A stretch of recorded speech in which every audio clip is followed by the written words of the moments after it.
Bienvenue pour cette table ronde table ronde numéro 5, impliquer les entreprises pour une politique jeunesse du mentorat. Je me présente, je suis Manuel Pomard, je suis le directeur des partenariats de l'association Unicité et j'ai le plaisir d'animer cette table ronde. Le plaisir aussi d'animer cette table ronde puisque Unicité a lancé son programme de mentorat. Je suis désolée. Cette année. Et donc, ça va être un enrichissement aussi pour nous. On va proposer à des jeunes du service civique qui le souhaitent d'avoir un mentor. Donc, on se lance et on a rejoint le collectif Mentorat. Et donc, c'est aussi un plaisir pour nous de pouvoir nous enrichir de ces échanges. Voilà. Je ne suis pas tout seul pour animer cette table ronde. Je suis accompagné de Justine Schmitt, qui va notamment jouer le rôle de modérer cette table ronde. Justine, est-ce que je peux te passer la parole pour que tu présentes un peu le fonctionnement du chat et des questions-réponses ? Bien sûr, bienvenue à tous, enchantée d'être avec vous cet après-midi. Vous allez le voir, toutes vos caméras ont été désactivées ainsi que vos micros, sauf pour les personnes qui vont intervenir. On vous demande bien de laisser comme ça pour l'instant. On pourra rallumer vos caméras, rallumer vos micros si vous avez des questions à la fin de l'intervention. En attendant, n'hésitez pas à utiliser le chat pour y mettre toutes vos questions, vos réactions. On pourra les communiquer en temps voulu à nos intervenants. Merci beaucoup. Voilà, on prendra les temps de questions-réponses à la fin. Et puis, nous avons aussi Naïma. Je ne sais pas si Naïma est là et qui va jouer le rôle de Community Manager. Voilà, Naïma, je te laisse la parole pour te présenter. Oui, bonjour à tous. Je suis Naïma Yayaoui, donc chargée de communication pour l'association Télémac. Et effectivement, là, je suis là pour assurer le rôle de Community Manager. Donc, vous pouvez suivre du coup la table ronde en direct sur le compte Twitter du collectif Mentorat. Merci. Merci Naïma.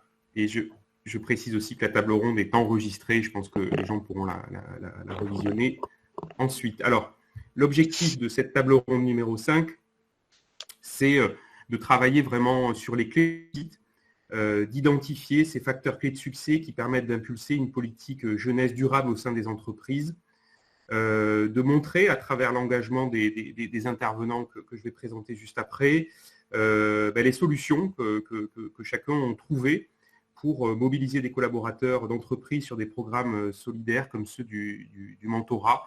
Donc, on va vraiment être sur un peu la recette magique, voilà, les facteurs clés de succès qui font que une politique jeunesse et une politique mentorat fonctionnent dans une entreprise. Alors, je suis hyper content parce que j'ai autour de moi 4 grandes entreprises.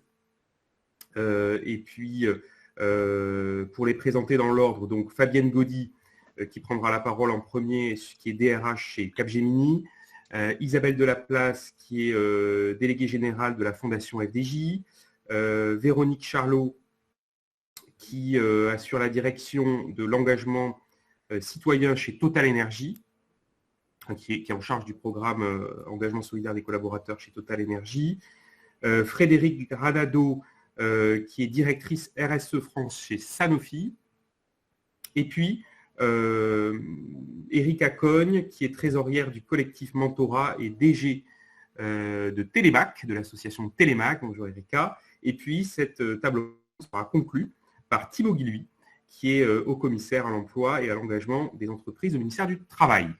Voilà, donc un panel d'intervenants prestigieux. Et je vais commencer par vous, Fabienne. Est-ce que vous pouvez... Bonjour Fabienne. Là, on va se vous voyer puisqu'on est en public. Oui, c'est vrai. On se connaît bien hein, avec Fabienne. On travaille ensemble pour Unicité. Je sais que Fabienne est engagée depuis longtemps sur ces sujets. Chez Capgemini, on parle d'une vraie culture d'entreprise autour du mentorat. Est-ce que vous pouvez nous en dire plus, Fabienne, sur la conception du mentorat chez Capgemini ? Oui, déjà, juste très rapidement, je vous dis ce qu'est Capgemini, parce que souvent, même si c'est une entreprise qui, depuis le 1er janvier, a dépassé les 300 000 collaborateurs dans le monde, on est une entreprise française et c'est vrai qu'on aide du coup l'ensemble des entreprises à transformer leur business par le levier de leur système d'information. Donc voilà, c'est une courte introduction sur Capgemini, mais c'est vrai que c'est important voilà, de savoir ça. Donc, c'est vrai que chez Capgemini, enfin, c'est vraiment, ça fait partie de notre ADN, hein, le mentorat. Enfin, c'est chaque nouvel embauché chez Capgemini, dès qu'il arrive, il a un mentor qui lui est assigné et qui va lui permettre, tout au long de sa carrière, de pouvoir effectivement, bah voilà, grandir, de pouvoir avoir un effet miroir par rapport à toutes les questions qu'il est capable de se poser, qui va aussi l'aider à se prendre du recul. Donc c'est quelque chose qui est vraiment dans notre ADN. C'est pour ça que très tôt, en fait, chaque collaborateur est formé à ce que c'est d'être mentor. Donc on les forme à savoir donner et recevoir du feedback, à avoir une bonne écoute active et de ce fait de vraiment voilà, pouvoir adresser différents sujets. On a mis en place en interne des mentorings qui sont différents, des mentorings qui vont être là pour les plus juniors, hein, pour les aider vraiment à faire leur premier pas dans l'entreprise, à savoir ce que c'est que de se créer un network.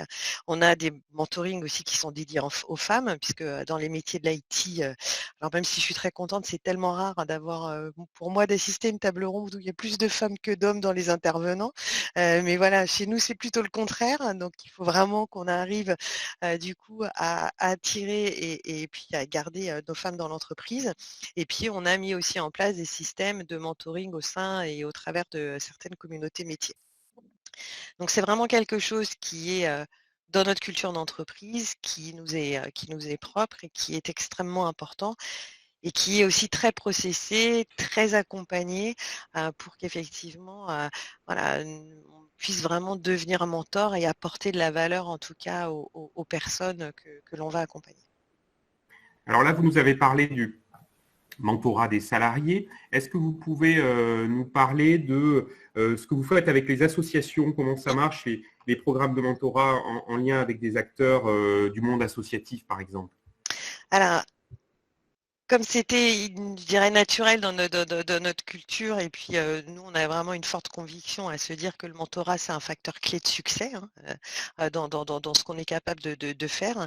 C'est vrai que, voilà, pour commencer par unicité, hein, puisque ça fait longtemps qu'on est partenaire, c'est vrai que voilà, on va permettre au sein donc, de la semaine de la solidarité qu'on a créée chez Capgemini, de pouvoir effectivement permettre à nos collaborateurs de mentorer plusieurs associations, donc mentorer des jeunes, des personnes qui peuvent être éloignées de l'emploi, des personnes aussi qui sont victimes de fractures du numérique, puisque voilà, c'est des sujets qui nous importent. On a aussi mis en place des partenariats avec des universités, notamment dans des programmes de parrainage et de marrainage, quand c'est voilà, plus à l'attention des femmes.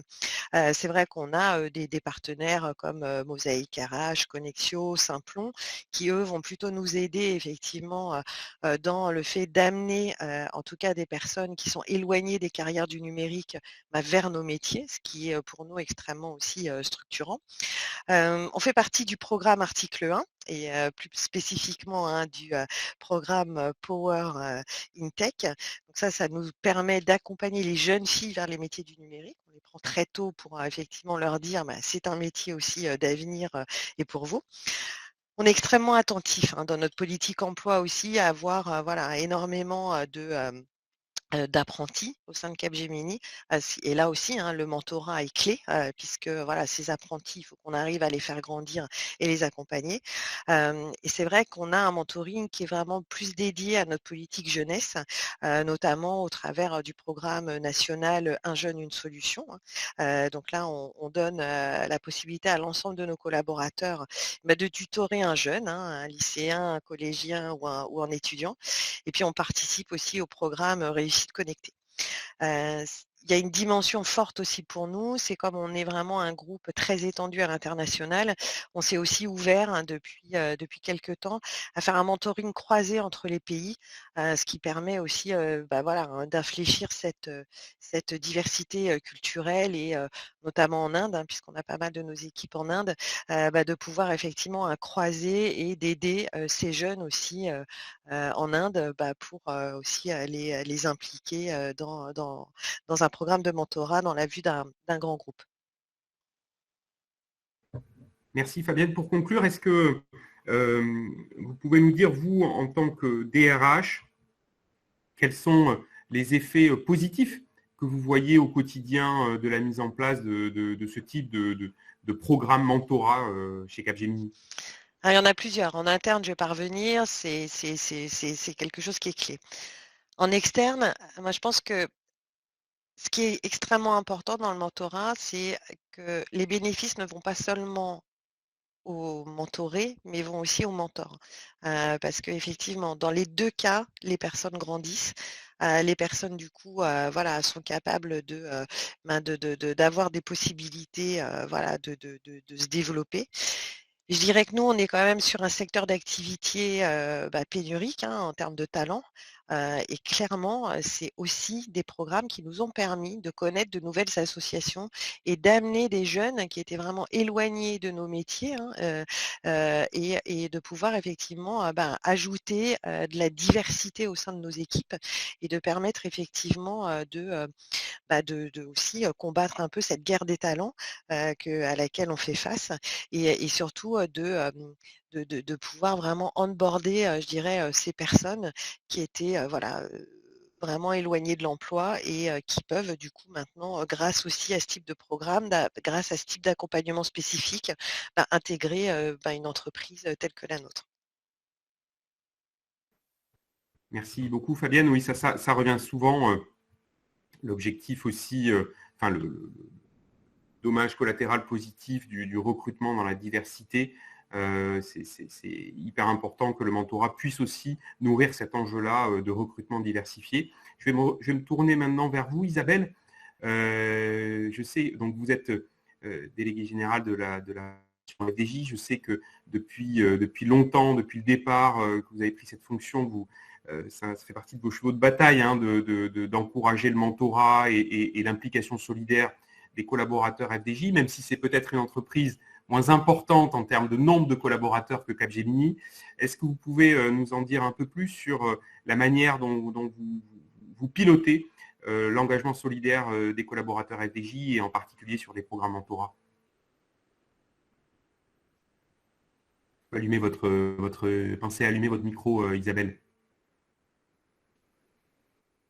Isabelle? Vous m'entendez? Oui, ça y est.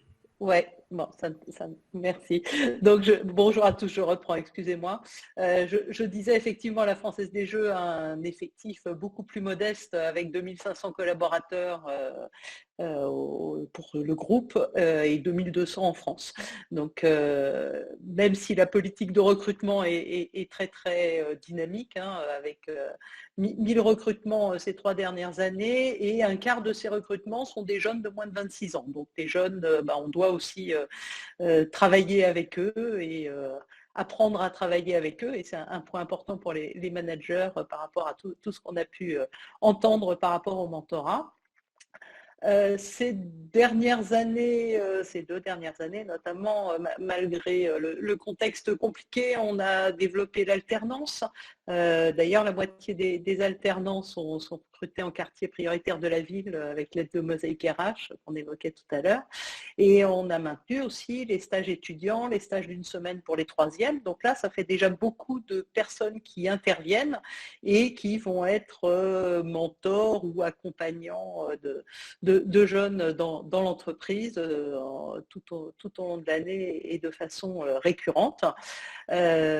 Toutes les offres d'emploi, d'alternance, de stage sont accessibles sur la plateforme Un jeune, une solution, puisqu'on est partenaire, on soutient le programme Un jeune, une solution.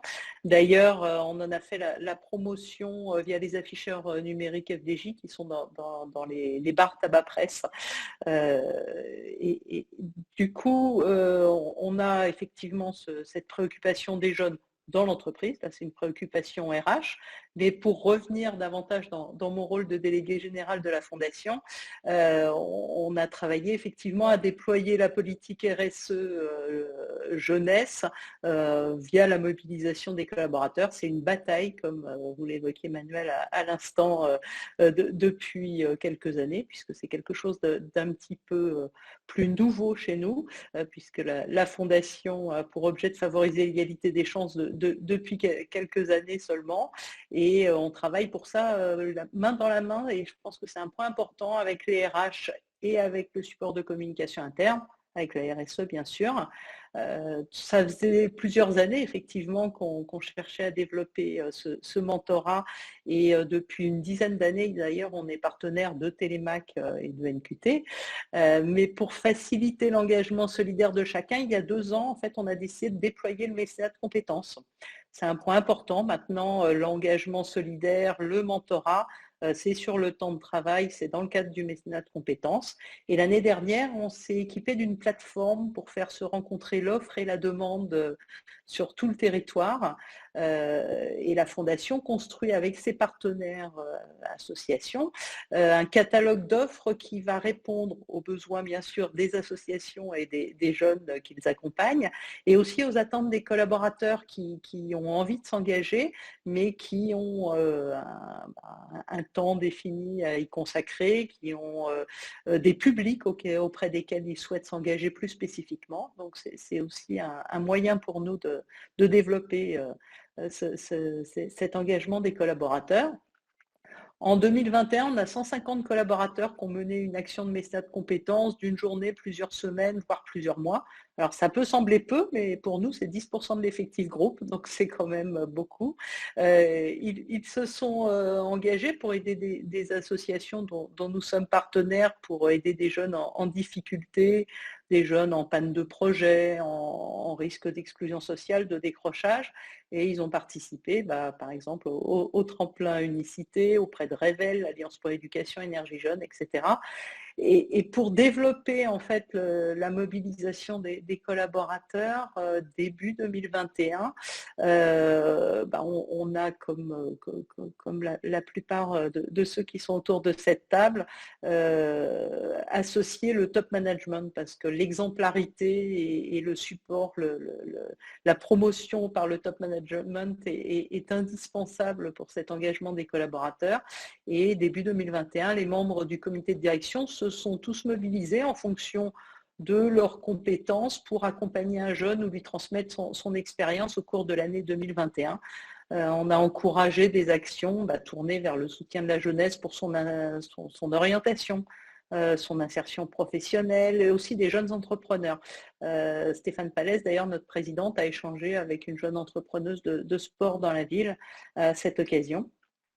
Aujourd'hui, les mentors à la FDJ, c'est 80 mentors en fait de jeunes NQT, Télémac, Itchouane, Article 1, Unicité, j'en oublie peut-être, alors qu'en 2020, c'était une quarantaine. Donc voilà, on a doublé. C'était à l'origine notre objectif pour 2022, mais comme on l'a déjà atteint, on s'est fixé un nouvel objectif qui est de 5% de collaborateurs mentors sur tout le territoire. Et c'est un objectif qu'on a inscrit dans les priorités RSE 2022 du groupe. Voilà pour cette... Merci, et puis bravo pour l'objectif atteint avant l'heure. Donc j'ai noté deux clés de succès. Vous me dites si vous êtes d'accord avec ça, Isabelle.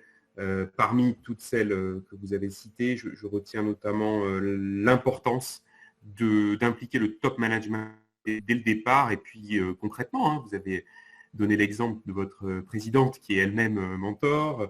Et puis deuxième clé de succès, aussi l'inscrire dans les priorités de la feuille de route RSE de l'entreprise et de manière chiffrée dans votre cas, si j'ai bien compris.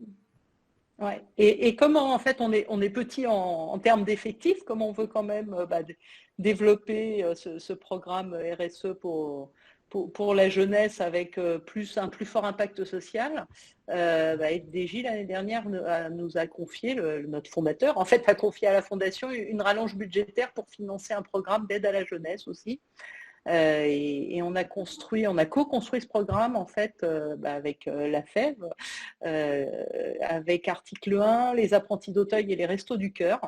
Et c'est un programme qui a vocation d'aider 15 000 jeunes sur 2 volets, en fait. L'un qui va répondre à des besoins de première nécessité, le logement, l'alimentation, l'accès aux droits, et le second qui vise à lutter contre le décrochage et l'isolement des étudiants et à accompagner les jeunes vers leur insertion professionnelle. Et bien sûr, là, le mentorat est encore un levier majeur de ce programme. La fondation permet d'organiser le mentorat de plus 15 000 jeunes, en fait. Mentorat de jeunes lycéens, des lycéens professionnels avec Télémac, des mentorats d'étudiants de première année par des étudiants plus expérimentés, des jeunes réfugiés. En réalité, ce programme qui a été initié dans un contexte de crise va être poursuivi dans les prochaines années pour continuer à accompagner ces jeunes, pour élargir leur champ des possibles, mais pour aussi élargir le champ des possibles de tous ceux qui s'impliquent dans l'entreprise et en particulier des mentors. Voilà comment on a pensé renforcer cette action en ayant un petit effectif, ou modeste en tout cas. Merci Isabelle, et puis vous avez rappelé la question des moyens, qui est aussi une des clés de réussite. Vous disiez que le budget de la Fondation avait doublé, c'est aussi une des clés de réussite d'une politique durable en faveur de la jeunesse. Je me tourne vers vous maintenant, Véronique, Charlot. Vous êtes en charge du sujet chez Total Energy. Et chez Total Energy, vous avez développé un programme plus global d'engagement solidaire qui s'appelle Action, si je ne me trompe pas. Est-ce que vous pouvez nous en parler? Oui. Je peux vous parler du programme Action. Je peux peut-être vous confirmer aussi qu'on est engagé, pareil que toute l'entreprise est engagée vers la jeunesse, que ce soit notre président Patrick Pouyanné qui l'affirme et qui a signé tout le manifeste avec un jeune, un mentor de l'année dernière, au travers de notre fondation, parce que l'axe éducation et insertion des jeunes est un axe clé du programme de la fondation d'entreprise, avec notamment tout ce qui favorise le mentorat. Donc c'est un soutien fort, alors un soutien financier certes pour aider les associations à déployer leurs dispositifs, et puis un soutien également humain avec tout le programme Action. Alors avant de parler du programme Action, je peux aussi vous donner un exemple qui incarne bien toute cette volonté avec l'école de l'industrie, qui est une école qui a pour vocation à former 400 jeunes par an à des métiers nouveaux de l'industrie. Et c'est basé à Stein, c'est une école qui a été entièrement financée par notre fondation. Donc 400 jeunes, et pour expliquer combien on croit au mentorat, c'est que ces jeunes, au-delà de la formation qu'ils reçoivent à peu près entre 12 et 18 mois, ils sont tous mentorés. Donc l'intégralité. Donc ça a démarré depuis un an maintenant, et pour vous dire qu'on croit à ce complément indispensable qu'est le mentorat. Alors le programme Action, pour revenir à votre question, c'est un programme pour engager les collaborateurs. Ça a été lancé en 2018. Donc on commence à avoir un petit peu, ça commence à bien se connaître au sein de l'entreprise. Ça a été engagé auprès de tous les collaborateurs dans le monde. Donc déjà près d'une centaine de pays qui participent à ce dispositif. Et l'idée est d'engager les collaborateurs en leur proposant 3 jours par an sur leur temps de travail pour aller aider des associations d'intérêt général. Une fois qu'on a dit ça, on aide les associations d'intérêt général dans tous les domaines et beaucoup dans le domaine de la jeunesse, et notamment au travers du mentorat. Donc, on essaye d'encourager tous nos collaborateurs à s'engager vers le mentorat, et le programme Action est quelque chose qui fonctionne bien, puisque cette année, on a pu engager 5000 collaborateurs différents à faire des actions d'intérêt général. Ils ne sont pas tous dans le mentorat, mais ça prend au fur et à mesure. Très bien. Et dans Vous vouliez rajouter quelque chose? Les clés de succès, vous voulez? Oui, sur les clés de succès, vous nous aviez parlé d'une D'accord. plateforme qui existe et puis d'un dispositif temps qui est Ouais. cadré d'un point de vue RH. Si vous pouvez analyser. Alors, effectivement, pour engager ses collaborateurs, on utilise une plateforme qu'on partage d'ailleurs avec des intervenants de cette table ronde. C'est une plateforme sur laquelle les associations, dont certaines associations de cette table ronde, postent leurs missions. Et quand on dit des missions, ça va être leurs besoins. Et notamment, par exemple, le besoin en mentorat est posté dessus. Et c'est là que les collaborateurs peuvent s'inscrire.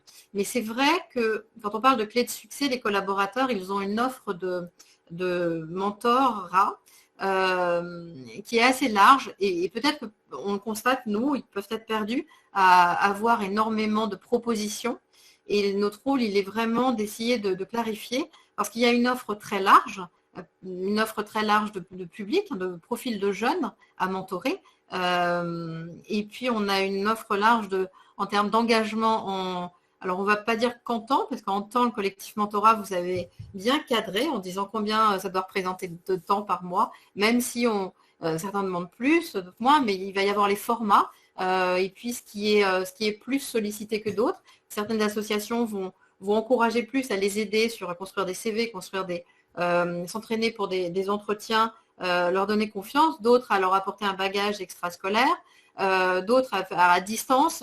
Donc il y a des formats très différents. Et s'il y a une chose qu'on constate, c'est qu'il faut qu'on aide nos collaborateurs en leur apportant un peu une vue générale sur voilà ce que vous pouvez trouver, puis voilà ce que concrètement vous allez devoir faire en vous engageant avec telle association ou en vous engageant avec telle association. Donc il est important que nous, on puisse leur expliquer bien cela et déjà qu'on puisse expliquer aussi ce qu'est un mentor. Alors les termes sont très différents en plus d'une association. Maintenant c'est bien, tout le monde devient un mentor, mais on retrouve encore du parrainage, on trouve du tutorat, donc d'expliquer les différents noms, d'expliquer ce qui est attendu concrètement et sur quelle durée se porte l'engagement. Et ça, c'est des choses qui nous semblent très importantes à faire pour aider les collaborateurs à franchir le pas. Et je reprends des idées on pousse aussi, bien sûr, l'exemplarité managériale. Ça, on a des discours où ils sont hyper investis, certains, et on voit que ça fonctionne très bien. Et puis, le témoignage de certains collaborateurs, où on les fait témoigner les uns après les autres, ceux qui sont mentors. Alors, de temps en temps, on a des mentorés, mais c'est rare, ils sont plutôt à l'école dans ces temps-là. Quand on en a, c'est très, très riche, ou au moins d'avoir quelques écrits. Mais on fait témoigner les mentors et généralement, ils sont tellement heureux de faire ça que c'est communicatif et ils engagent du monde. Donc, c'est vraiment un énorme relais de compter sur nos collaborateurs comme des ambassadeurs. Exemplarité managériale, témoignage des collaborateurs, importance des définitions pour clarifier ce qu'on appelle mentorat, ce qu'on appelle parrainage, ce qu'on appelle tutorat. On peut retenir des facteurs clés de succès d'une politique jeunesse et d'une politique mentorat chez Total Energy. Vous voulez rajouter un dernier mot, Véronique, ou non, je pense que c'est profitable à tout le monde, c'est profitable aux mentorés, c'est profitable aux mentors, c'est profitable à la société. Donc, il ne faut pas qu'on hésite et puis il faut qu'on encourage encore plus de monde à s'engager. Voilà. Merci de porter ce message. Je me tourne maintenant vers Frédéric, directrice RSE France chez Sanofi. Alors, Frédéric, vous nous avez parlé, en préparant la table ronde, d'une politique jeunesse intégrée chez Sanofi. Qu'est-ce que ça veut dire? Et pour y répondre, je crois que vous avez préparé une slide qu'on peut projeter si la technique fonctionne, ce qui n'est jamais gagné avec une nouvelle plateforme. Bonjour à toutes et à tous. Je vais vous donner déjà un petit élément de contexte. Sanofi a rejoint en 2019, on avait rejoint le programme Pacte. Donc Pacte est un programme qui avait été lancé par le président de la République pour favoriser l'insertion des jeunes des quartiers prioritaires de la ville. Juste pour mémoire, dans les quartiers prioritaires de la ville, le taux de chômage est 2,5 fois plus élevé que la moyenne nationale, quel que soit le niveau de diplôme. Je crois que ça, c'est un point quand même très important. Et donc, comme d'autres groupes d'ailleurs, nous avions rejoint ce programme. Et dans ce programme Pacte, il y a un volet sur la sensibilisation des jeunes à l'entreprise. Et dans ce volet, il y a le mentorat en particulier. Et donc, nous avions au sein de Sanofi déjà quelques collaborateurs qui étaient engagés, à peu près une cinquantaine. Et nous avons choisi en fait d'accélérer le programme de mentorat. Et aujourd'hui, nous avons 250 collaborateurs qui ont rejoint ce programme. Alors, en nous aidant d'une plateforme dont Véronique vient de parler, parce que Total avait essuyé un peu les plates sur la plateforme Wenavi, nous sommes aujourd'hui sur cette plateforme qui favorise en fait la mise en relation entre nos collaborateurs et les associations avec lesquelles nous travaillons. Dans le mentorat, nous travaillons qu'avec 5 associations chez Sanofi, puisque nous avons choisi de clarifier l'offre entre des mentorats longs, par exemple avec Télémac, vous mentorez des jeunes pendant au moins 6 ans, avec des mentorats plus courts, avec nos quartiers du talent par exemple, où ça peut durer que 2-3 mois. Mais en fait, on a voulu pouvoir offrir un certain nombre d'axes très précis à nos collaborateurs sur le mentorat. Et puis, pendant que nous faisions ça, au niveau de la direction des ressources humaines, il y avait le choix d'accélérer la politique de diversité des talents au sein du groupe, et en particulier parce que tout le monde sait qu'une entreprise plus diversifiée est une entreprise qui est beaucoup plus performante, et en même temps parce qu'une entreprise comme des entreprises comme les nôtres jouent un rôle très très important dans la cohésion nationale. Donc, il y avait ces 2 sujets qui se sont rejoints, et on a fait du mentorat la clé d'entrée pour un recrutement diversifié. C'est-à-dire qu'aujourd'hui, ce qui est important, et c'est ce que nous disent d'ailleurs les mentors, on a fait une enquête l'année dernière, donc si vous avez le slide, on l'a juste un peu conceptualisé, entre guillemets. Tout ce que nous disent les mentors, c'est que ces jeunes, ils ne les auraient jamais rencontrés, parce qu'ils nous disent, nos mondes sont totalement séparés. C'est-à-dire qu'il y a très très peu de probabilités, sans le mentorat, qu'ils aient affaire à ces jeunes. Or, quand ils les rencontrent, ils apprennent à se connaître. Ils apprennent aussi, les mentors nous disent, à connaître d'autres environnements. Et donc, quand, par exemple, ils vont recruter des alternants, parce que c'est la deuxième étape, eh bien, à ce moment-là, ils vont aller plus facilement diversifier le recrutement des alternants, c'est-à-dire trouver des profils qui ne sont pas nécessairement des clones, entre guillemets, mais qui sont des profils plus divers, puisqu'ils auront appris à connaître par le mentorat ces jeunes. Et aujourd'hui, par exemple, toujours dans le cadre de Pacte, au niveau d'alternance chez Sanofi, on recrute à peu près 1700 alternants par an, et on a décidé d'en avoir 10% qui viennent des quartiers prioritaires de la ville. Alors, comme vous voyez sur ce slide, aujourd'hui, on n'y est pas, on est à peu près 6-7%, et on va accélérer le mouvement pour atteindre les 10%, et on va le faire avec les associations, et bien évidemment aussi avec Mosaïque RH, avec lequel on travaille beaucoup, comme d'autres partenaires autour de cette table. Et par exemple, ce qu'on a fait aussi, c'est que toutes les offres aujourd'hui d'emploi de Sanofi, qu'il s'agisse de stages, qu'il s'agisse d'alternance, de VIE ou de postes en CDI, sont automatiquement sur la plateforme, consultables sur la plateforme Diversifiez vos talents, qui a été mise en place par Mosaïque RH, et également aujourd'hui communique avec un jeune, une solution.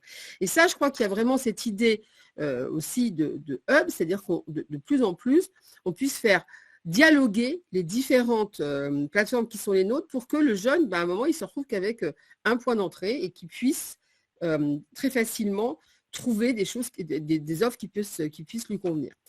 Et puis par ailleurs, il y a un point important toujours sur la connaissance mutuelle, c'est que le mentorat, comme je vous le disais, permet aussi de favoriser la diversité dans les équipes, c'est-à-dire que nous avons, comme j'imagine la plupart des groupes autour de cette table et qui nous écoutent, formés à la non-discrimination l'ensemble de nos recruteurs.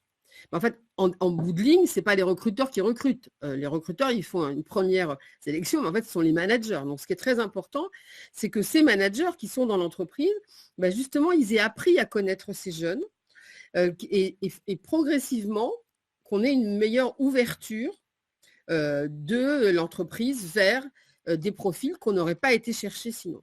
Donc, pour nous, le mentorat, c'est pour ça que je disais une politique jeune intégrée. Et vous auriez ici aujourd'hui la directrice des ressources humaines, elle vous tiendrait exactement le même discours, c'est que on a intégré cette stratégie RSE à la politique jeune. Et donc aujourd'hui, clairement, c'est mentorat, alternance, recrutement au sein de l'entreprise. Donc on voit bien ce continuum. Et je dirais même en amont de ça, il y a une autre brique qui était dans le programme Pacte, qui est la sensibilisation des jeunes à nos métiers. Parce qu'en fait, ce dont on s'est rendu compte également, et on a mené une enquête l'année dernière, c'est que les jeunes s'autocensurent, et en particulier dans les quartiers prioritaires de la ville. Ils s'autocensurent, ils n'osent pas postuler pour un certain nombre d'offres dans les groupes, et souvent dans les grands groupes d'ailleurs. Et alors, dans le domaine de la santé, je dirais c'est double peine, parce que là, effectivement, ils s'autocensurent d'autant plus. Il y a 2-3 secteurs dans lesquels ils n'osent pas aller. Donc, c'était très important qu'on les sensibilise aussi à nos métiers, et je crois que l'ensemble des groupes autour de cette table font ce travail aussi auprès des troisièmes, etc.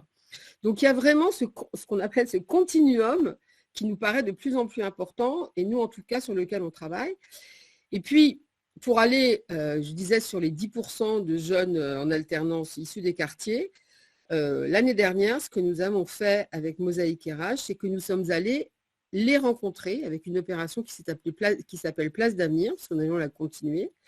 Et lors de cette opération, nous avons fait 7 villes en 2021, nous allons en faire plus cette année, et nous allons chercher ces jeunes, leur montrer nos métiers. On a rencontré plus de 1200 jeunes l'année dernière, et au fur et à mesure, on voit bouger les lignes, c'est-à-dire c'est une meilleure connaissance, et à l'heure de la digitalisation, il est aussi important de temps en temps de se rencontrer et de pouvoir échanger.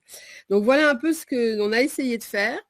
Et puis ce qu'on essaie également de faire, c'est d'amener notre écosystème dans cette démarche, c'est-à-dire que bien évidemment, quand on a 1700 alternants par an, malheureusement, on ne les recrute pas tous. Mais on essaie d'en recruter à peu près, il y a 20% des alternants qui sont recrutés. Et puis, on leur permet de rencontrer d'autres entreprises qui sont dans notre écosystème. Et on a organisé un forum au mois de juillet avec une 40aine d'entreprises qui ont pu rencontrer les jeunes alternants et vice-versa, et puis échanger avec eux, parce que ces entreprises avaient des besoins de recrutement. Et généralement, quand ces jeunes ont passé 2 ans d'alternance dans des grands groupes comme les nôtres, ils ont plutôt une meilleure formation.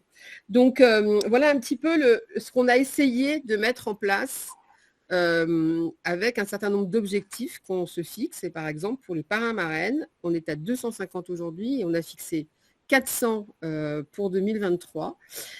Donc, on part, je rappelle, de 50 il y a 3 ans aujourd'hui. Donc, voilà, il y a une vraie dynamique qui est en train de se mettre en place. Merci. Voilà un peu pour répondre à votre question sur ce qu'on attendait par politique intégrée au niveau des jeunes. Merci beaucoup, Frédéric. Merci pour ces éclairages et ces apports concrets. J'aime bien l'idée du continuum, mentorat, alternance, avec sensibilisation des jeunes au métier, recrutement. Je retiens aussi l'importance d'impliquer tout l'écosystème, des partenaires, des fournisseurs, des recruteurs. Donc, merci pour ces apports-là. Je me tourne maintenant vers Erika Cogne. Erika, il y a eu une réunion ce matin, je crois, avec l'ensemble des entreprises, du cercle des entreprises autour du collectif Mentorat. Est-ce que tu peux nous dire les enseignements que tu retiens et qui sont sortis de cette réunion de ce matin?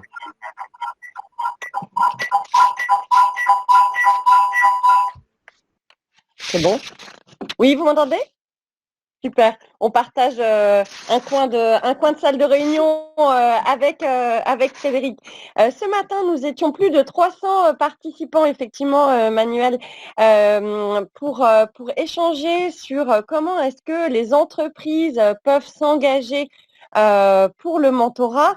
Et aujourd'hui, le collectif Mentorat, dont Unicité fait partie, dont Mosaïque RH fait partie. On a cité aussi NQT, Article 1, évidemment Télémac que je dirige, la FEV. On est 57 associations et on regroupe plus de 1000 entreprises.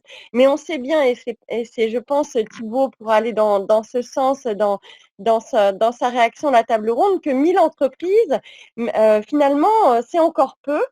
Dans ces 1000 entreprises, il y en a quand même 77% qui sont partenaires de nos associations du collectif Mentorat, qui sont ETI, TPE et PME.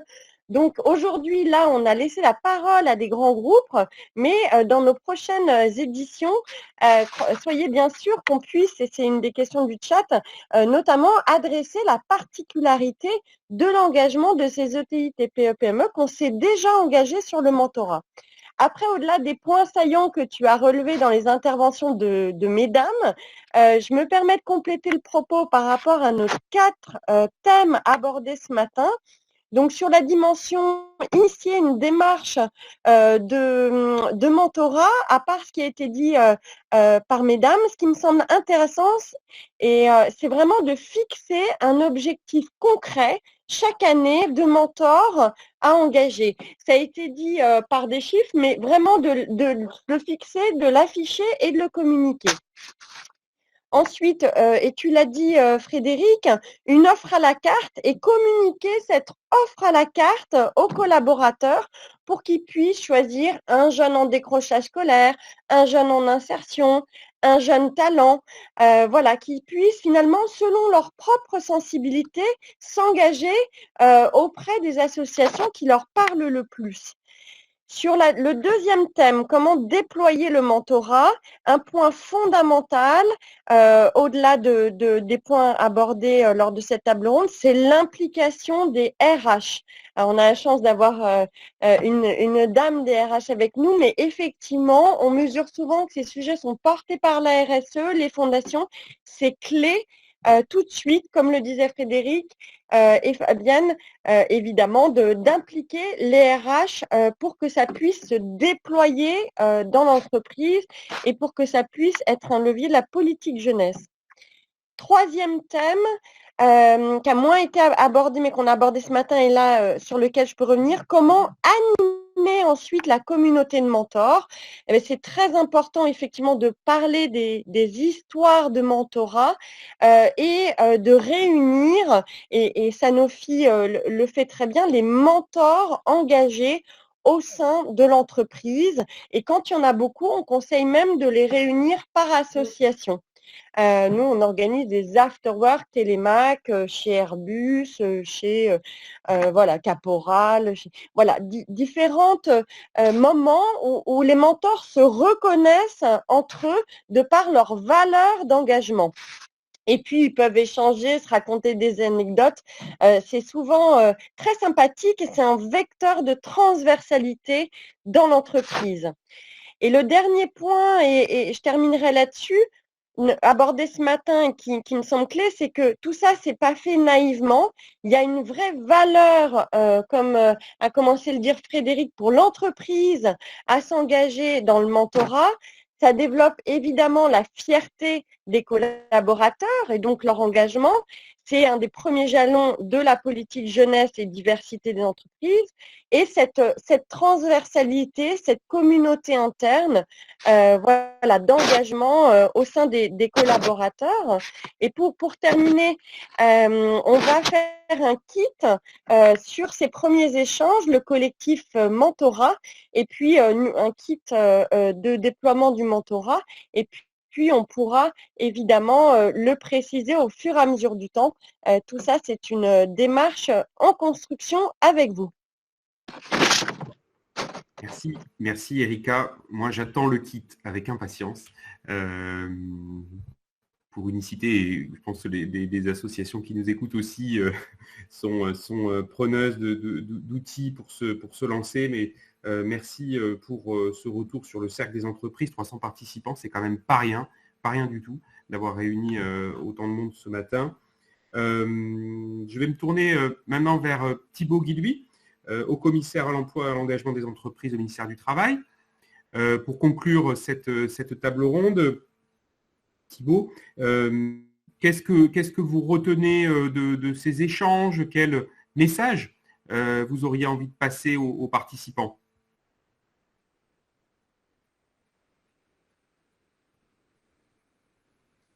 Est-ce que Thibaut, vous pouvez activer votre micro?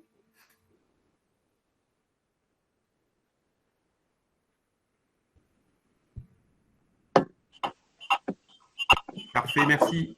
Oui. Désolé pour ce petit... Ça va mieux? C'est parfait, on vous entend bien. Ok, désolé pour ce petit incident technique. Non, mais ce que je voulais d'abord merci pour tous ces témoignages. Moi, j'ai envie de dire que si on vit dans un pays où toutes les entreprises et tous les acteurs RH et les dirigeants font la même chose que vous, ben, en fait, je dirais qu'on aura largement atteint notre rêve qui est de permettre à chaque jeune d'avoir un mentor à un moment donné. Peut-être ce que j'ai envie de vous dire, parce que finalement on voit que vous avez une vision aussi assez intégrée où en fait tout ça ça crée de la valeur, RH, RSE, enfin que ça engage l'exemplarité des dirigeants, que ça implique d'organiser aussi des mécanismes d'engagement des collaborateurs, qu'il faut je vais pas revenir sur tout ce que vous avez dit qui est extrêmement éclairant et je pense illustre et doit à mon avis donner un bon guide pour tous ceux et toutes les entreprises qui ont envie de s'engager dans le mentorat. Mais peut-être on vous dire que depuis le début, moi au ministère du Travail, finalement on a toujours abordé l'accompagnement vers l'emploi, les politiques d'insertion, de formation, etc. par l'individu. Comment accompagner l'individu à mieux explorer ses talents, son potentiel, avoir le droit à l'accompagnement, à la formation, à des opportunités d'emploi. Et les politiques d'emploi, d'inclusion, d'égalité des chances ont souvent été tournées sur l'individu. Et la ministre du Travail, qui conclura tout à l'heure, et ce gouvernement a voulu aussi dire que l'engagement des entreprises était le deuxième côté de la pièce pour des politiques d'emploi et d'inclusion qui peuvent réussir. On peut accompagner des personnes, mais il faut aussi que les entreprises se transforment, s'ouvrent, développent leurs compétences, leurs capacités, leur culture en fait, à accueillir, comme vous l'avez dit, bien mieux que je ne saurais le faire, la diversité, la singularité, les partages, les coopérations à l'intérieur de l'entreprise. Et donc c'est un défi que nous portons depuis le début dans nos politiques d'emploi, de dire comment on peut aider, accompagner ce mouvement des entreprises qui s'engagent finalement, sur le champ de l'inclusion, de l'insertion des jeunes, de l'accueil des personnes en situation de handicap, et comment on peut apprendre ensemble et co-construire ensemble les conditions d'entreprises et d'employeurs qui soient plus inclusifs. C'est ça le sens en fait du mot inclusion, c'est accompagner l'individu, mais c'est aussi progresser au niveau des organisations pour que les contextes, les modalités d'accueil soient plus efficaces. C'est le sens de cette politique que nous portons et du réseau Les entreprises s'engagent. Alors là, on a entendu peut-être des entreprises qui ont déjà beaucoup avancé sur ces politiques d'inclusion, mais je pense que c'est un défi qui est devant nous, parce que accompagner les personnes, si vous me permettez, et les jeunes à faire tous les efforts possibles pour monter l'escalier, mais s'ils tombent sur des portes qui sont fermées à double tour, c'est quelque chose qui n'est pas bon pour la société, c'est quelque chose qui n'est pas bon pour le pays et qui crée en plus de ça un paradoxe incroyable entre toutes ces entreprises qui cherchent des talents, vous avez même parlé de guerre des talents, et tous ces jeunes qui sont quand même encore, et moi j'en rencontre tous les jours, où on sent qu'ils ont un potentiel, qu'ils ont une envie, qu'ils ont une énergie, mais où ils ont encore du mal à se frayer un chemin sur le marché du travail, sur l'autonomie, sur la dignité par le travail.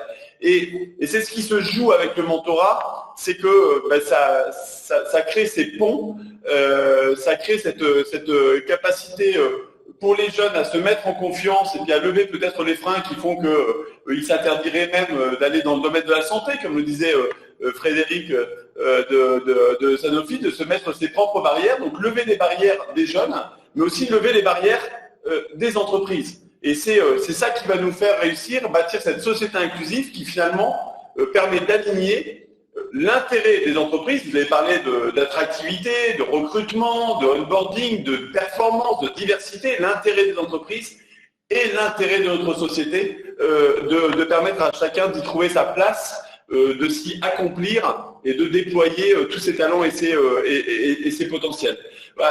cette politique s'incarne, et d'ailleurs certains l'ont rappelé dans Un jeune, une solution, hein, où dès le départ, on a dit comment on va muscler toutes les politiques qui accompagnent mieux les jeunes en matière de formation, d'apprentissage, d'accès à l'emploi, d'accès à l'entrepreneuriat, mais on va accompagner les jeunes, mais on va aussi se mobiliser avec les entreprises. Et je pense que c'est quand on travaille sur ces deux aspects-là qu'on peut avoir des résultats et que ce n'est pas anodin qu'on ait retrouvé un niveau d'emploi des jeunes qu'on n'avait pas connu depuis 1992. Je pense que ce n'est pas anodin qu'on voit progressivement les jeunes en situation de handicap, les jeunes des quartiers, etc. On a encore l'heure n'est pas du tout au cocorico parce qu'il y a encore beaucoup trop de jeunes qui ont du potentiel et qui n'ont pas encore trouvé leur place, mais on est dans le bon chemin et c'est ce qu'on travaille sur ces deux aspects-là. Et le mentorat est probablement ce qui nous permet de tisser tous ces liens et que vous avez su concrétiser, expliciter dans les facteurs clés de succès de façon très précise. Moi, peut-être après, il y a deux petites choses que j'ai retenues en plus. C'est effectivement la question des objectifs et le fait de se fixer un objectif de 5% de ses collaborateurs qui sont dans le mentorat, je pense que c'est un enjeu clé aussi. Parce que ça veut dire que quand on commence à être à 5 à 10% de ses collaborateurs qui sont engagés dans un mouvement, et bien là, on commence à transformer la culture de l'entreprise, et vous le savez mieux que moi. Et donc, et en plus de ça, on a plus de chances de progresser si on se fixe des objectifs, et j'en entendais même qui dépassaient les objectifs. Donc cette question quand même des objectifs, Erika l'a rappelé, mais on s'en est donné au niveau, je dirais, du collectif mentorat, au niveau du plan Un jeune, un mentor, mais du coup, ils doivent s'articuler avec effectivement les objectifs que se fixe chaque association de mentorat et chaque entreprise. Le deuxième point, c'est que j'ai envie de dire, nous avons aussi, vous parliez d'exemplarité, nous avons un chantier pour que l'État, les employeurs publics, qui ne sont pas des employeurs privés, là, des entreprises, mais qu'on puisse diffuser, irriguer aussi ces pratiques du mentorat beaucoup plus largement dans la fonction publique et auprès de l'État, des opérateurs publics, des employeurs publics. Il y a notamment les organismes de sécurité sociale qui sont pleinement engagés dans le plan mentorat et puis dans le plan Un jeune, une solution. Mais c'est comment on va déployer ça et être nous aussi exemplaires et faire cette action commune. Et puis peut-être ce qui vous apparaîtra plus anecdotique, mais qui pour moi est très important, et vous avez parlé des grandes entreprises, des petites, on l'a évoqué ce matin, c'est que vous avez réfléchissez aussi à la puissance que vous pouvez avoir pour pouvoir déployer le mentorat partout dans le pays. La Française des Jeux ou la SNCF, on a fait des opérations effectivement où ils ont mis à disposition leur capacité de communication dans les gares, dans les sites de distribution Française des Jeux, 30 000 points, je crois, partout en France. Et ça, c'est un coût marginal pour l'entreprise, mais ça a un impact extraordinaire, un impact social extraordinaire pour faire connaître à tous les jeunes la chance du mentorat. Et donc, réfléchissez chacun dans vos organisations comment on pourrait faire qu'à Total, on ne puisse pas aller prendre de l'essence sans avoir une petite information sur le mentorat. Comment aller mobiliser vos fournisseurs, vos clients, tous les relais que vous avez pour faire en sorte qu'on entende l'insertion des jeunes, Un jeune, une solution, Un jeune, un mentor, comme quelque chose qui est possible et qui est désirable. Voilà, donc c'était un petit peu le mot de la fin, mais de vous dire, les grandes entreprises peuvent embarquer maintenant les petites entreprises et puis tout leur réseau pour qu'on maximise l'impact et qu'on dépasse encore les objectifs qui ont été énoncés en 2022. Voilà ce que j'avais à vous dire. Merci beaucoup Thibaut Guilluy pour cette intervention, pour cette conclusion. On va passer à la séance de questions-réponses. Il y a eu des questions dans le chat. Il nous reste à peu près 15 minutes. Il va falloir qu'on termine vraiment à l'heure à 18h pour retourner en plénière. Donc on a à peu près 15 minutes.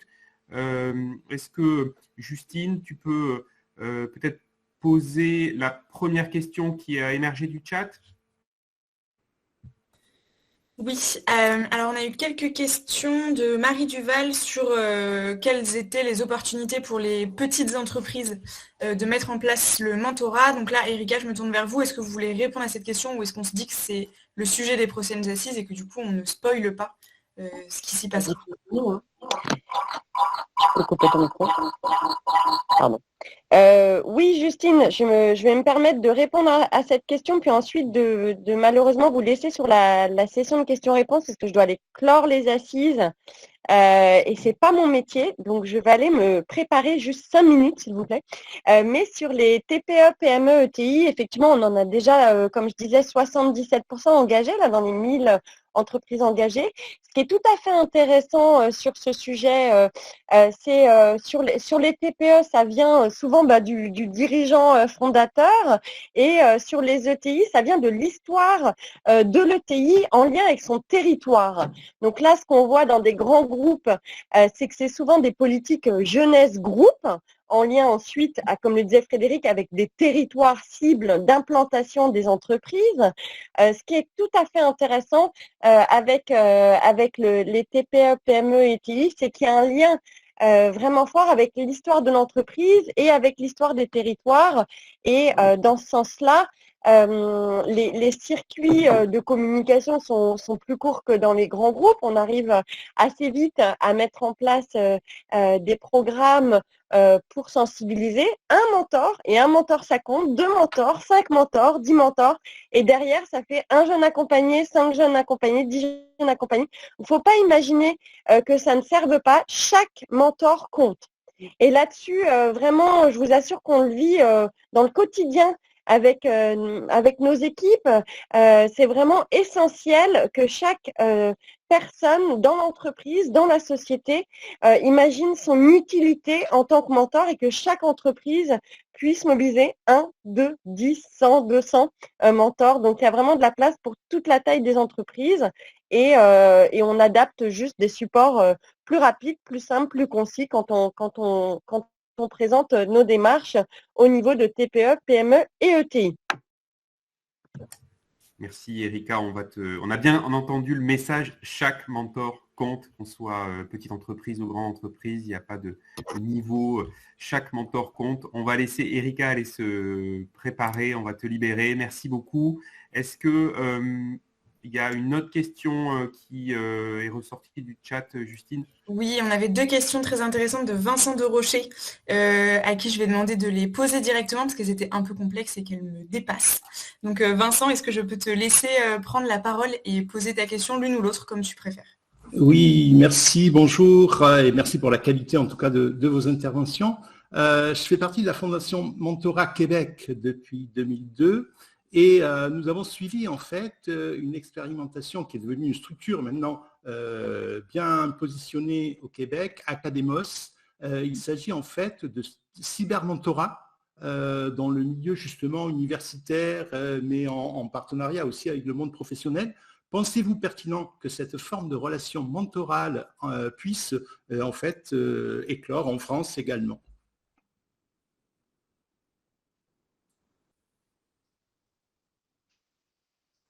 Ce qui serait peut-être intéressant, si je peux prendre la main, c'est quoi cybermentorat en fait? Le cybermentorat, en fait, c'est la relation mentorale, mais en utilisant les nouvelles technologies. On pensait que pendant la période de pandémie, par exemple, la relation mentorale ne pouvant pas se faire en présentiel, on aurait utilisé effectivement le système informatique. Mais là, comme vous l'avez dit, plusieurs intervenants, la relation mentorale demande de la qualité, demande quand même un suivi. Et Academos, en fait, suit, accompagne et évite les dérives éventuellement de la relation mentorale, mais au travers des nouvelles technologies de l'informatique.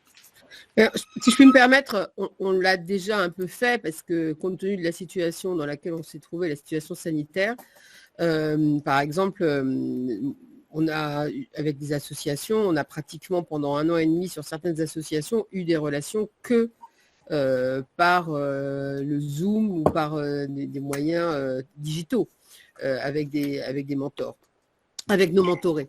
Moi, par exemple, j'accompagne les mentorés dans le cadre de nos quartiers ont des talents et ça s'est fait à distance. En général, je pense que c'est la même chose pour mes collègues des autres groupes. C'est plus difficile, je pense, enfin, je l'ai fait aussi, mais c'est plus difficile pour les collégiens, par exemple. Mais pour ceux qui sont un peu plus les lycéens et voire ceux qui sont en recherche d'emploi, c'était assez facile en fait de le faire. Je ne sais pas si Véronique, tu veux ajouter quelque chose. Je pense que Erika aurait été là, elle aurait répondu pareil. Avec Télémac, c'était plus dur avec des collégiens. Et puis pour tout ce qui est faire des sorties, accompagner, leur apporter un bagage extrascolaire, c'est forcément, ça a été arrêté. Maintenant, des associations telles que Chemin d'avenir, qui aident des jeunes qui vivent en milieux ruraux, tout le principe de l'accompagnement, ce sont des missions à distance et en visio ou en digital avec les jeunes, et justement parce qu'ils sont généralement éloignés. Alors il y a une rencontre annuelle, mais ils se disent que plutôt qu'essayer de trouver dans des territoires où il y a moins de grosses entreprises ou de petites entreprises pour accompagner, ils préfèrent privilégier quand même un contact, et qu'il y ait un contact toute l'année qui se fasse à distance, et puis une réunion annuelle où tout le monde est rassemblé. Donc c'est pas forcément l'idéal pour tous les cas, mais en tout cas c'est une solution qui s'est mise en place à vitesse grand V avec le confinement. Et comme quoi, toutes les associations ont réussi à très très bien compenser cet éloignement ou ce confinement par des solutions adaptées et à distance. Mais c'est une bonne solution. Pour l'avoir expérimenté à titre personnel aussi, et puis pour les collaborateurs, je pense que le mode hybride de ce qu'on évoque à l'instant est quand même un mode plus facile à mettre en place, et le cyber, si la relation n'a pas été déjà nouée au préalable, puisque moi j'ai vécu la mise en place d'un mentorat à titre personnel pendant un confinement, et tant qu'on ne s'est pas rencontré réellement, c'est assez compliqué. Je pense que vraiment le mode hybride est peut-être le mieux, et c'est toujours mieux de pouvoir faire un mentorat, un cyber-mentorat, un mentorat à distance, quand c'est vraiment pas possible autrement. Je sais que c'est pratiqué dans les DOM, par exemple, où il y a assez peu de mentors, et c'est plutôt bien de pouvoir faire ça, quoi qu'il arrive. On a encore le temps pour peut-être 2 questions, en fonction de la longueur des réponses. Ça marche. Merci beaucoup, Vincent. Une question, alors très, très technique peut-être pour vous, Véronique, qui nous expliquait la différence entre les missions. Est-ce que vous pouvez nous dire comment est-ce que vous expliquez aux collaborateurs la différence entre le parrainage et le mentorat, si vous voyez une différence? Oui, alors je ne suis pas forcément experte, mais le collectif mentorat a défini a donné des définitions. Le collectif mentorat a donné des définitions avec le coaching, qui est sur un cours assez de temps, sur le tutorat, qui semblait être plutôt quelque chose, alors qui nous semble, nous, en interne dans l'entreprise, avec une liste de compétences à acquérir assez bien définie dès le départ, et ça va être exactement le rôle d'un maître d'apprentissage ou pour un alternant, pour un jeune qu'on intègre, par exemple, un apprenti dans l'entreprise. Alors, tous autour de moi, là, n'hésitez pas à commenter si on ne partage pas le point. Et puis après, entre le parrainage et le mentorat, on a des notions qui sont plus complexes. Le mentorat semble être des notions qui ne sont pas définies, parce que l'idée est de rester bienveillant, de soutenir la personne le jeune dans ses choix, de le soutenir, de l'accompagner vers une autonomie naturelle. C'est ce qui est écrit tel quel dans la définition, il me semble, du collectif mentorat, donc de lui donner confiance en lui. À l'inverse, le parrain aura peut-être un peu plus de notions à remplir, de savoir-faire à expliquer. On n'est pas que sur du savoir-être, mais du savoir-faire. Et là, je vous avoue que c'est une notion où on se demande si on rentre beaucoup on n'est pas trop dans le détail, et si on ne croit pas qu'entre parrainage et mentorat, il faut réunir les deux pour ne pas perdre tout le monde. Je ne sais pas, Frédéric, tu as l'air de partager mon point. Isabelle aussi. On ne vous entend pas là, toutes les deux. Oui, c'est ce qu'on a fait. Nous, on ne fait pas vraiment de différence entre parrainage ou mentor. Je crois qu'on va réunir. C'est la même notion, en fait. Donc d'ailleurs, ce matin, on a diffusé un film qu'on a fait, et ce sont des mentors qui s'expriment, et on l'a intitulé Parole de marraine et de parrain, parce qu'on a plus de marraines que de parrains, donc on a mis les marraines avant les parrains, c'est pour les encourager. Mais voilà, donc on ne fait pas de différence à ce niveau-là. Mais on fait la différence du tuteur, comme tu te disais, très justement. Super, merci beaucoup pour vos retours. Une dernière question, si on a le temps, pour Fabienne peut-être. Est-ce que vous avez déjà été mentorée, vous, à un moment donné de votre parcours, de votre carrière? Et si oui, qu'est-ce que ça vous a apporté? Alors oui, déjà quand je suis arrivée chez Capgemini, hein, obligatoire. Donc je suis encore mentorée. Voilà. Moi je pense que c'est vraiment quelque chose qui nous permet aussi de grandir tout au long de sa carrière. Enfin voilà, c'est quelque chose qui va nous faire un effet miroir de temps en temps aussi. C'est quelque chose, on va apprendre forcément de l'autre. Et moi je pense que c'est clé. Et pour moi, effectivement, il n'y a pas d'âge pour être mentoré, il n'y a pas de moment dans sa carrière pour être mentoré. C'est quelque chose qui doit accompagner toute une évolution. Et, ce qui est agréable après, c'est quand aussi on devient mentor soi-même.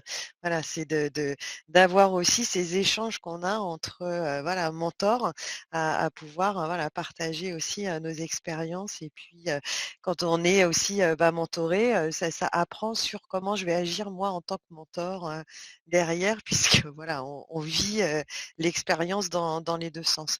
Mais pour moi, c'est clé.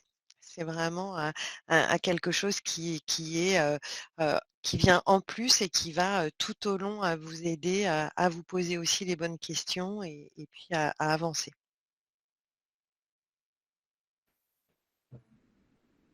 Merci Justine pour la séance de questions-réponses.